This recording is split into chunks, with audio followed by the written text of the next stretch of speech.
It was another late night when I pulled into the driveway, exhausted from the week's work. Evelyn met me at the door, all smiles, with that same warmth that used to comfort me after a tough day.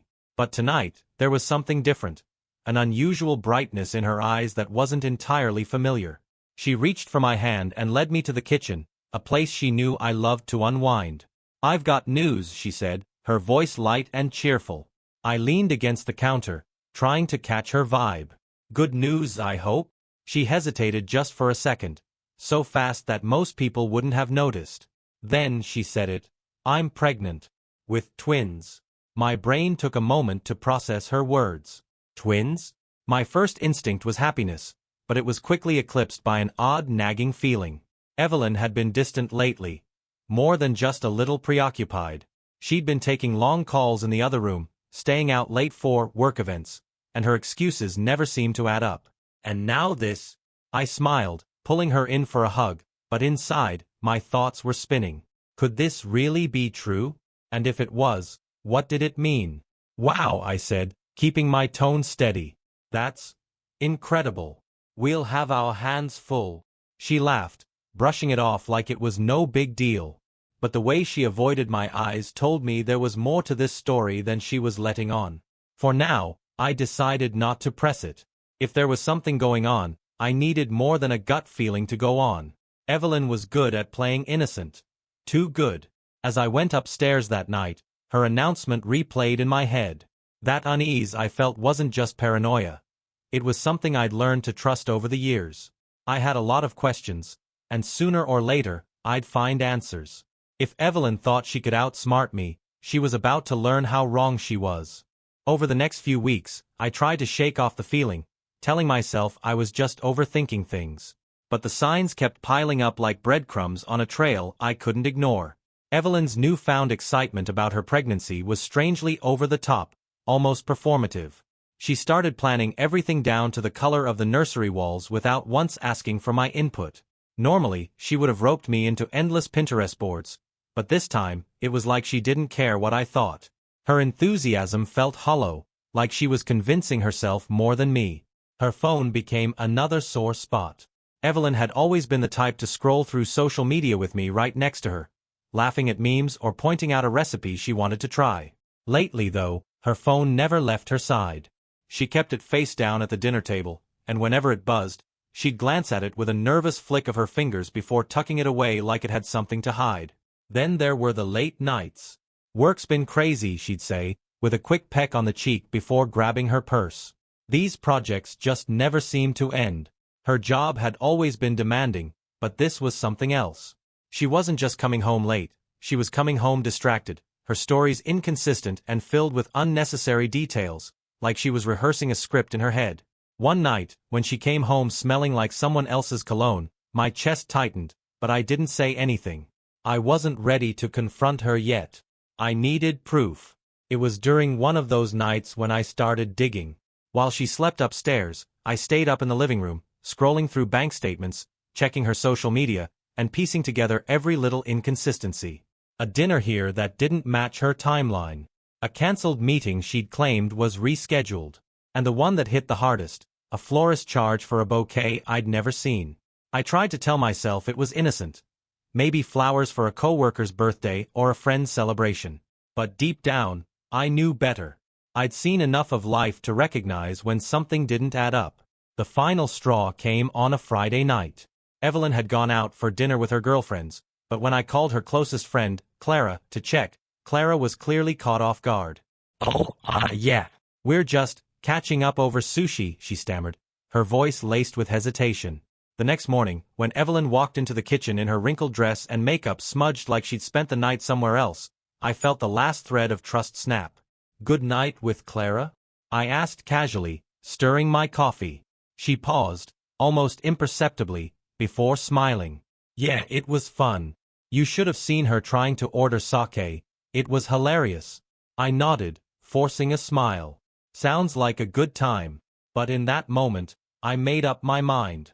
Evelyn thought she was playing me, but what she didn't know was that I was already 2 steps ahead. After that morning, I stopped asking Evelyn questions and started watching. It was easier than I thought it'd be. She was so caught up in whatever web she was weaving that she didn't notice the shift in me. I started playing my role as the unsuspecting husband perfectly. Smiling, supportive, keeping my suspicions buried beneath the surface. But behind the scenes, I was setting my trap. The first thing I did was get a private investigator. I didn't want to go digging blindly and tip her off. The PI was a no-nonsense guy named Greg who came highly recommended. "You'd be surprised how common this is," he said when I gave him the rundown. "Don't worry. We'll get you what you need." A week later, Greg had his first update. It was worse than I'd imagined. Evelyn wasn't just cheating, she was doing it with Lucas, our neighbor. Lucas, the same guy who always waved when mowing his lawn, who offered to help fix our gutters last fall. It was almost laughable, how cliché it all felt. Greg showed me the photos, Evelyn and Lucas meeting at a hotel on the other side of town, the two of them walking hand in hand, sneaking glances like a couple of teenagers. My stomach churned, but I forced myself to look. I needed to see it with my own eyes. I thanked Greg and told him to keep digging. I wanted every detail, every scrap of evidence. If Evelyn thought she was getting away with this, she was about to learn just how wrong she was. Meanwhile, I started putting the other pieces of my plan into motion. First, I ordered a paternity test. Evelyn didn't know I'd already swiped the samples I needed, her toothbrush and a used tissue from the trash, along with one of the baby blankets she'd saved from our son, Caleb. The results wouldn't be ready for a couple of weeks, but that didn't matter. Timing was everything. Then came the party. Evelyn had been planning a gender reveal for the twins for weeks, turning our living room into a Pinterest dream with pink and blue balloons and a custom cake she wouldn't let anyone touch until the big moment. It was perfect, her idea of the perfect stage to show off her happy family to all our friends and family. I encouraged her every step of the way, even offering to handle the guest list. "You've been doing so much," I said, brushing her hair back with what I hoped looked like genuine affection. "Let me take some of the load off." She beamed at me, none the wiser. By the time the party rolled around, everything was set. Greg had given me a full dossier on her affair with Lucas. Texts, receipts, and the clincher, a photo of them kissing in his driveway while our son was at school. The paternity results would arrive just in time for the main event. I spent that week rehearsing what I'd say, planning every word. Evelyn had built her house of lies, and I was about to blow it down in front of everyone she cared about. The day of the gender reveal party felt surreal. Our house buzzed with activity as friends and family filled the living room, chatting over pastel-colored snacks and admiring the decorations Evelyn had meticulously arranged. Evelyn floated around the room like the perfect hostess, laughing and chatting as if nothing was wrong. She even leaned over to kiss me on the cheek at one point, her grin as wide as the Cheshire Cat's. "Thank you for helping with everything, Nathan," she said sweetly, her hand lingering on my arm. "Of course," I replied, smiling back. Inside, my stomach churned. The facade was almost unbearable, but I had to hold it together. Lucas was there too, standing by the snack table like he belonged. He greeted me with a firm handshake and a casual, "Hey man," as though nothing had happened. My blood boiled, but I kept my poker face. As the party went on, Evelyn kept the energy high. She gathered everyone for the big reveal, standing next to me with a wide grin as she held the box that supposedly contained the announcement of our baby's genders. "Are you ready?" she asked, her voice filled with excitement. I nodded. "More than you know." Before she could open the box, I stepped forward, clearing my throat. The room fell silent, everyone turning to look at me. Evelyn blinked, confused but still smiling. "Before we get to the big moment," I began, "I have something important to share." I glanced at Evelyn, and for the first time that day, her smile faltered. She shifted uncomfortably, her fingers tightening on the box. "I wanted to take this opportunity to thank you all for being here," I continued, keeping my tone calm. "It means the world to me that our friends and family are here to celebrate this milestone. But there's another truth that needs to come to light today." I reached behind me and pulled out a neatly wrapped gift box. "Evelyn, this is for you." She hesitated, her eyes darting between me and the crowd. "Nathan, what is this?" "Open it," I said simply. The room was so quiet you could hear the rustle of the tissue paper as she unwrapped the box. Inside were 2 envelopes. She pulled out the first one, a copy of the paternity test results. Her face paled as she scanned the paper, her eyes darting back to me in disbelief. What is this?" she stammered. "The truth," I said, my voice sharp. "The results of a test I had done to determine if I'm the father of these twins you're carrying. Spoiler alert. I'm not." The room erupted in whispers and gasps. Evelyn looked around, her perfect image cracking under the weight of the moment. I pointed to the second envelope. "That one's the divorce papers. Signed and ready for you to review." Her hands shook as she dropped the box and its contents to the floor. "Nathan, wait. This isn't the place." "Oh, it's the perfect place," I interrupted, my voice cutting through her protests.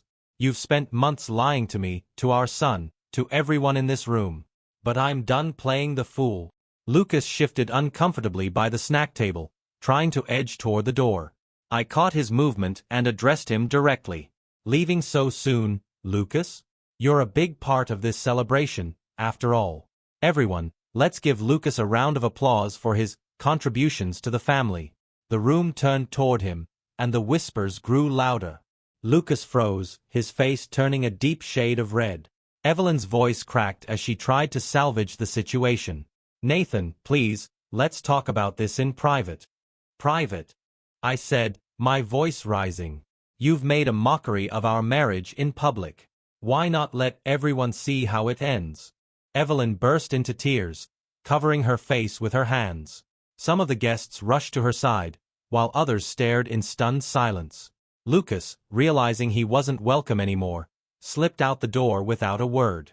I stood there, taking in the scene, feeling a strange sense of calm. The chaos around me wasn't mine anymore. This was Evelyn's mess to clean up. Without another word, I turned and walked out of the house. For the first time in months, I felt free. The days after the gender reveal party were a whirlwind. I stayed with my best friend, Brian, crashing on his couch while I sorted through the aftermath. My phone didn't stop buzzing, calls from family, texts from friends, even messages from people I barely knew, all wanting to know what had happened. I ignored most of them. Explaining the disaster over and over wasn't something I had the energy for. Evelyn tried calling me dozens of times. Her voicemails ranged from tearful apologies to angry demands that I act like an adult and come home to talk. It was the same manipulative cycle she'd used for years, but I wasn't falling for it anymore. Instead, I focused on practical matters. I met with my lawyer to finalize the divorce papers and start the process of dividing our assets. My biggest concern was Caleb. He was only 7, too young to understand the full extent of what was going on, but old enough to sense the tension. When I picked him up from school that week, he climbed into the car and asked, "Why is mommy crying all the time?" The question hit me like a punch to the gut. I took a deep breath, trying to figure out how to answer without putting too much weight on his little shoulders. "Mommy and I are going through something tough right now," I said carefully. "But I promise, no matter what happens, we both love you very much. That will never change."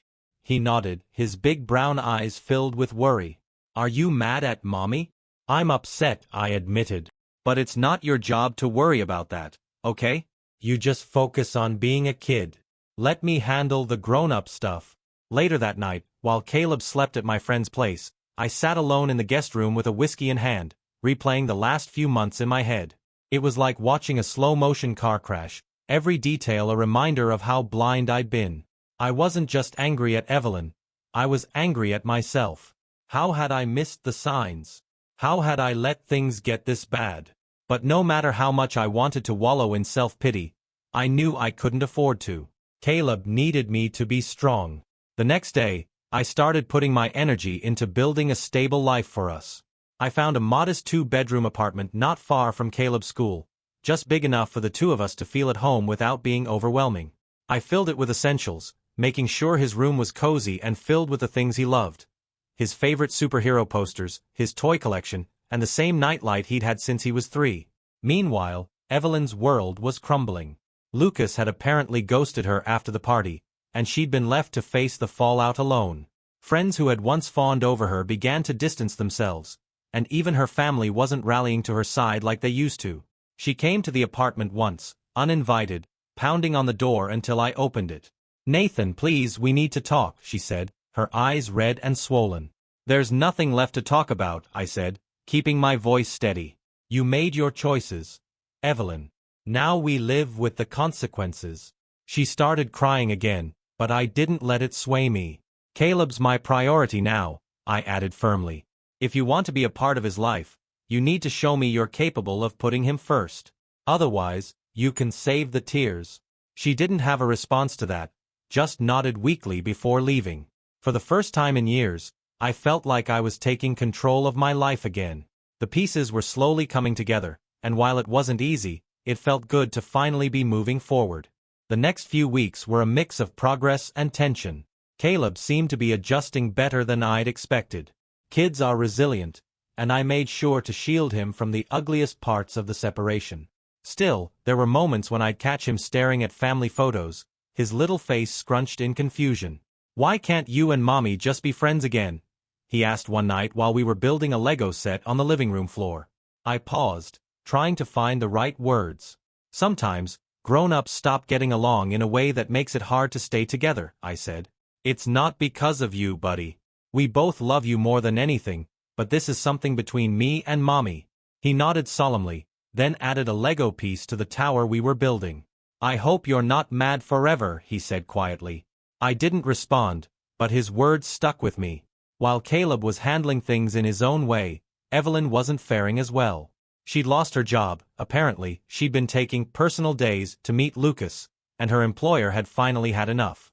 She'd called me in tears, trying to pin the blame on me, but I wasn't buying it. "You're the one who made those choices, Evelyn," I said flatly. "Not me." Lucas, meanwhile, was facing his own fallout. Word about his affair with Evelyn had spread through the neighborhood like wildfire. His wife had thrown him out, and the last I heard, he was staying in a cheap motel on the outskirts of town. I didn't care where he ended up as long as it wasn't near me or Caleb. The only reason I even knew about his situation was because his wife, Caroline, reached out to me. I was surprised when I got the call. She was calm, collected, almost too composed for someone who'd been betrayed so deeply. "I just wanted to say I'm sorry," she said after we exchanged pleasantries. I frowned, confused. "Sorry? You didn't do anything." "No," she admitted. "But Lucas did. And I'm embarrassed that I didn't see it sooner." "You're not the only one picking up the pieces, Nathan." We talked for a while, sharing bits and pieces of what we'd both been through. It was strange, finding common ground in such a mess, but there was something comforting about talking to someone who truly understood.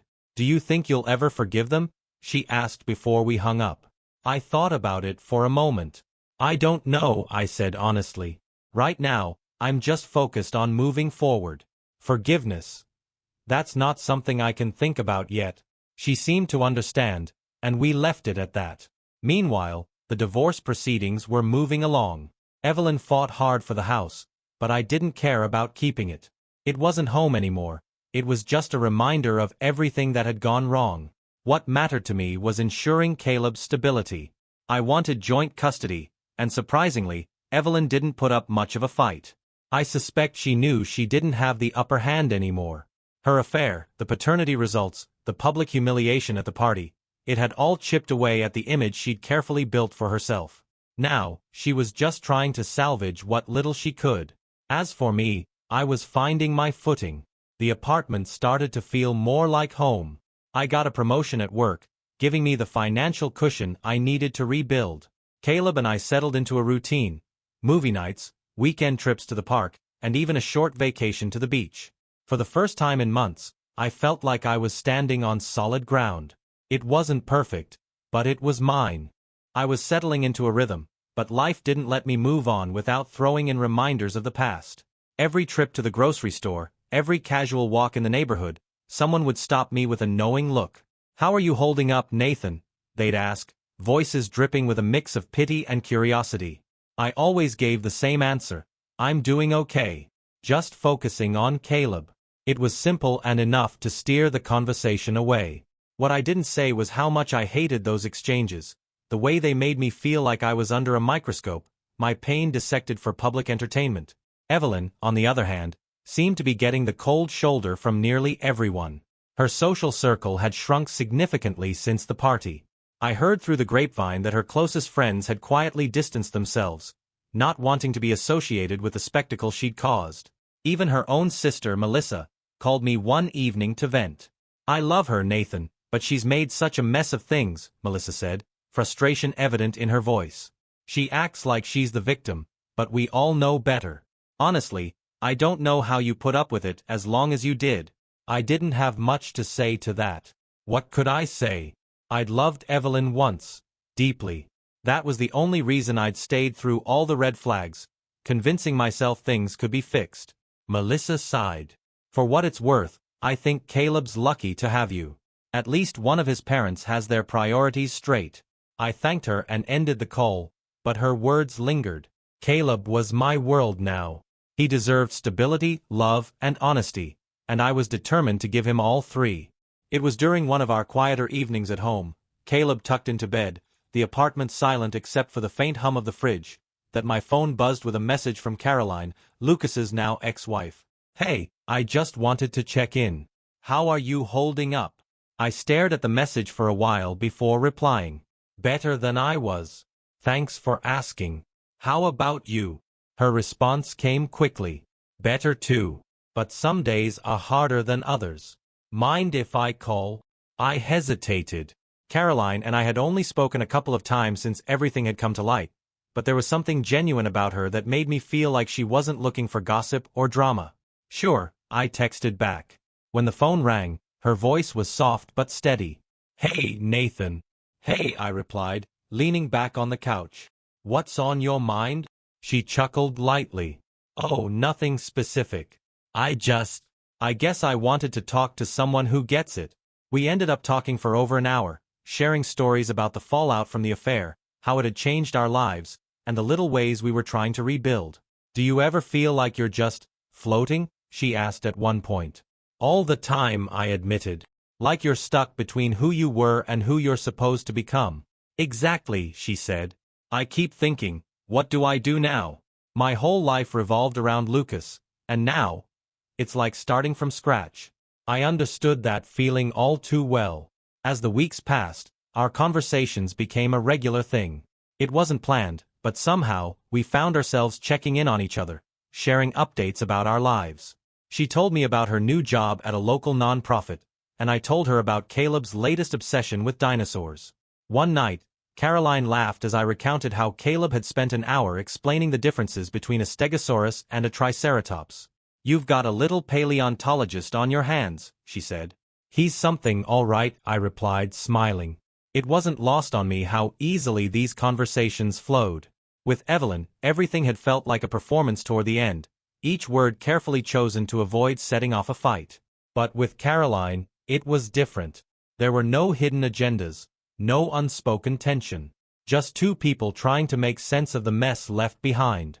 Neither of us called it what it was, but I started to feel a connection, a bond that grew out of shared pain and mutual understanding. It wasn't love, not yet, but it was something real, something I hadn't felt in a long time. As much as I tried to keep things simple though, I couldn't help but wonder, was this the start of something new? Or just another chapter in the chaos that had become my life? Only time would tell. Caroline and I continued our quiet, tentative connection over the weeks, and for the first time in what felt like forever, I had moments where I wasn't drowning in resentment or bitterness. Life was far from perfect, but it felt manageable. Caleb was thriving, work was steady, and for once, I wasn't looking over my shoulder, waiting for the next disaster. That peace didn't last long. It started with Evelyn showing up unannounced at my apartment one Saturday morning. I was in the middle of making pancakes for Caleb when the doorbell rang. "Daddy, who's that?" Caleb asked, poking his head out from the living room where he'd been watching cartoons. "Probably the neighbors," I said, though I already had a bad feeling about who it really was. When I opened the door, there she was, Evelyn, looking more put together than I'd seen her in weeks. She wore a simple dress, her makeup carefully done, as if she'd spent hours trying to present the image of the woman I used to love. "Nathan," she said, her voice softer than usual, as if that would erase everything that had happened. "Evelyn," I replied, keeping my tone neutral. "What do you want?" She glanced inside, her eyes briefly landing on Caleb before returning to me. "I'd like to talk. Privately." I didn't move to let her in. "You can say whatever you need to say right here." She sighed, her shoulders slumping slightly. "I miss my family," she said, her voice trembling just enough to sound sincere. I miss you. I want to fix this. I stared at her, trying to process the audacity of her words. Fix this. I repeated, my voice incredulous. Evelyn, you didn't just break our marriage. You shattered it. You lied to me for months. You betrayed me, our son. Everyone. Her eyes welled with tears, but I wasn't moved. I know I messed up, she said quickly, stepping closer. But I'm still Caleb's mother. And I still love you, Nathan. I made a mistake, but we can get past this. We can be a family again. I felt the anger rising in my chest, but I forced myself to stay calm. A mistake? Evelyn, this wasn't forgetting to pick up the dry cleaning. You carried on an affair with our neighbor. You lied to my face, to Caleb's face. And now you think you can just waltz back in and pretend none of it happened. I've been going to therapy, she said desperately. I've been working on myself, trying to understand why I did what I did. I know I hurt you, but I've changed. I shook my head, a bitter laugh escaping me. Therapy doesn't erase the damage you've done. And it doesn't change the fact that I don't trust you anymore. At that moment, Caleb appeared in the doorway, his little face scrunched in confusion. Mommy, he said, his voice small. Evelyn immediately brightened, crouching down to his level. Hi, sweetie, she said, opening her arms for a hug. He hesitated, glancing at me first. I nodded, giving him permission to approach her, but it hurt to see how cautious he was, how much her actions had affected him even if he didn't fully understand why. As she hugged him tightly, I stood there, watching, my mind a whirlwind of conflicting emotions. After a moment, she stood and looked at me again. I just want us to be a family, she said softly, as if Caleb's presence would somehow sway me. I shook my head. That's not up to me anymore, Evelyn. You made your choices, and now we all have to live with them. Her expression hardened slightly, but she didn't argue. Instead, she kissed Caleb on the forehead, whispered something to him, and then walked away without another word. That night, as I sat in the quiet of my apartment, I couldn't stop replaying the encounter in my head. Part of me hated her for what she'd done, but another part, a smaller, quieter part, felt a pang of regret. Not for her, but for the life we'd lost, the family we could have been if things had been different. Later, I found myself texting Caroline. Do you ever feel like you're being pulled backward? Her reply came quickly. All the time. But forward is the only way to go, right? She was right. As much as Evelyn wanted to drag me back into the wreckage, I had to keep moving forward. For Caleb. For myself. For whatever came next. Life has a way of throwing curveballs just when you think you're starting to figure things out. After Evelyn's unexpected visit, I felt like I was teetering on the edge of old wounds. But the days kept rolling forward, and I focused on the small victories, the routines Caleb and I had built, the sense of stability I'd worked so hard to create. Then came the call from Caleb's school. Mr. Grayson, the principal's voice said on the other end of the line, calm but with a seriousness that immediately put me on edge. There's been an incident. An incident. That word hit like a sledgehammer. I was at the school within 15 minutes, sitting in the principal's office as Caleb sat across from me, his hands fidgeting in his lap. What happened? I asked, my voice sharper than I intended. The principal sighed. There was some teasing on the playground. Another student made some comments about Caleb's family situation. Caleb reacted by shoving the other boy. Caleb's head dropped lower as the principal spoke. I took a deep breath, trying to stay calm. What kind of comments? The principal hesitated, glancing at Caleb.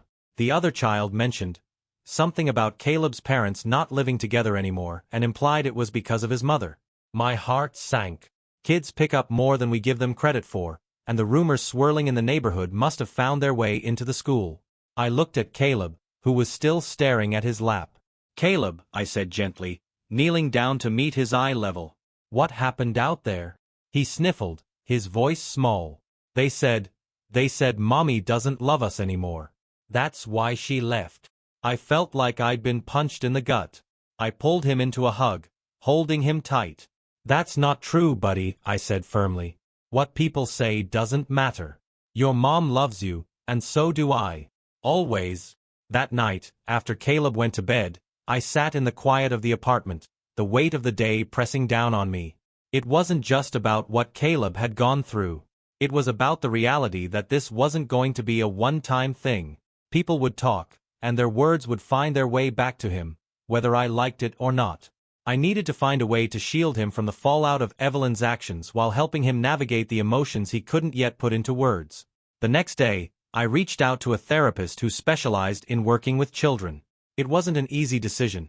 Part of me felt like admitting defeat by bringing in outside help, but I knew Caleb needed more than I could give him on my own. When I told him about the plan, he frowned. "Do I have to talk about Mommy and the fight?"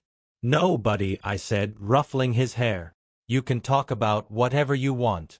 It's just someone who can help you figure out how to feel better." He didn't seem convinced, but he agreed to try. Meanwhile, I found myself leaning on Caroline more and more. Our phone calls had turned into occasional coffee meetups, and those coffee meetups had started to feel less like shared therapy sessions and more like something more. One afternoon, as we sat at a small cafe downtown, Caroline smiled at me over her latte. "You've been quiet," she said, her tone teasing but kind. I shrugged. "Just thinking." "About?" she pressed. "Everything," I admitted. "Caleb. Work. Life. You." Her cheeks flushed slightly, and she looked down at her cup. "I think about you too," she said softly. The conversation hung there for a moment, the air between us charged with something unspoken. "I don't want to rush anything," I said finally. I like where this is going." She met my gaze, her eyes warm. "Me too." It wasn't a declaration or a promise, but it was enough. For now, it was enough. As I drove home that night, I couldn't help but feel a glimmer of hope. The road ahead was still rocky, but for the first time in a long time, I felt like I wasn't walking it alone. The weeks turned into months, and slowly, life began to stabilize. Caleb had started warming up to his therapist, coming home with little drawings and stories that showed he was processing things in his own way. The shadows of the playground teasing faded, replaced by the laughter of new friends he'd made. Seeing him thrive was like a weight lifting from my shoulders, proof that, despite everything, he was going to be okay. Evelyn, to her credit, kept her distance. We'd settled into a co-parenting routine that was cordial, if not exactly warm. She'd pick Caleb up on her weekends and make an effort to be present, but it was clear she was still struggling. There were moments when I'd catch glimpses of the woman I'd once loved, the one who could light up a room with her smile, but they were fleeting, overshadowed by the reality of who she'd become. I was still guarded, careful not to let the past creep back in. But I could feel something changing. Not with Evelyn. There was no undoing what had happened between us, but within myself. The anger that had consumed me for so long was starting to fade, replaced by something I hadn't expected. Peace. That peace grew stronger with Caroline. What had started as mutual support blossomed into something neither of us had planned for but both desperately needed. She met Caleb one evening at a local park where we'd arranged a casual hangout. At first, Caleb was shy, clinging to my side as I introduced her. But Caroline, with her natural warmth, won him over quickly. By the end of the afternoon, they were racing each other to the swings, laughing like they'd known each other forever. Later that night, after Caleb had gone to bed, I texted her. "Thanks for today. He really liked you." Her response was immediate. "I really liked him too. You're raising a great kid, Nathan." Her words hit me in a way I wasn't prepared for. She wasn't just being polite. She meant it. And for the first time in a long time, I felt something close to pride. By the time spring rolled around, Caroline and I were officially a couple. We took things slow, careful not to rush into anything that would disrupt the fragile balance I'd worked so hard to create for Caleb. But it felt right. With her, there were no secrets, no games, just honesty and a shared understanding of what it meant to rebuild from the ground up. One evening, as we sat on the couch in my apartment, Caleb asleep in his room, Caroline turned to me with a small smile. "Do you ever think about what's next?" she asked. "All the time," I admitted. "But for once, I'm not worried about it. I'm just happy to be here. With you. With Caleb. Whatever comes next, we'll figure it out." She leaned against me, her head resting on my shoulder. "I think we will." As I held her, I realized how far I'd come.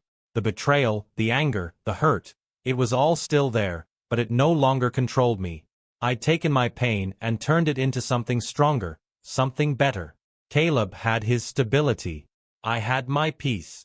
And for the first time in what felt like forever, I wasn't looking back. The road ahead wasn't perfect, but it was ours. And that was more than enough.